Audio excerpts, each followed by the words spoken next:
Para pengusaha sapi semakin kesulitan dalam bersaing dengan sapi yang datang dari luar atau impor.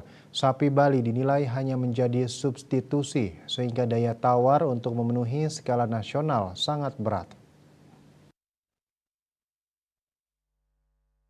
Untuk diketahui, mayoritas kebutuhan sapi di Indonesia sudah terpenuhi dari impor, baik dalam bentuk sapi hidup maupun sapi beku. Sementara untuk sapi Bali, mayoritas dimanfaatkan pada saat event-event yang insidental seperti Hari Raya Idul Adha.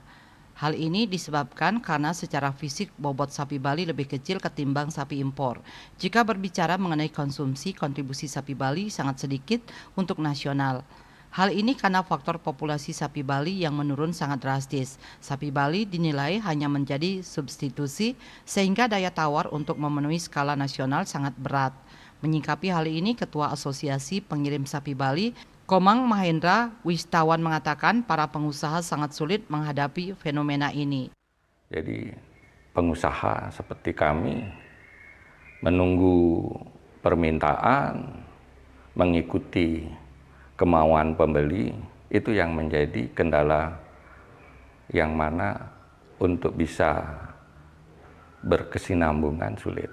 Jadi tanpa pengembangan yang masif dengan populasi yang besar, kita menjamin ketersediaan suplai, itu yang jadi kita yang kesulitan untuk bisa memenuhi setiap hari kebutuhan suplai. Dan harga juga menjadi pertimbangan.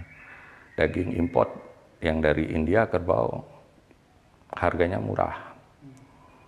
Sedangkan sapi Australia juga lebih praktis dan jumlahnya, bobotnya lebih besar sehingga dia tidak perlu motong dalam jumlah. Kita harus 2 ekor sapi, dia perlu cukup 1 ekor sapi. Ya, begitulah situasi sekarang untuk bicara persapian di Bali, tetapi untuk bicara kebutuhan Hari Raya Idul Adha, kurban, masih sangat potensi. Cuman memang harus diimbangi dengan kebijakan regulasi pemerintah yang mempermudah proses lalu lintas hewan. Dari sisi ranah kebijakan, pihaknya menambahkan sekarang sudah menggunakan aturan nasional melalui Kementerian Pertanian dinilai relatif lebih mudah. Namun berbicara ranah kebijakan kuota, masih terjadi kendala bagi para pengusaha. Andika, Bali TV.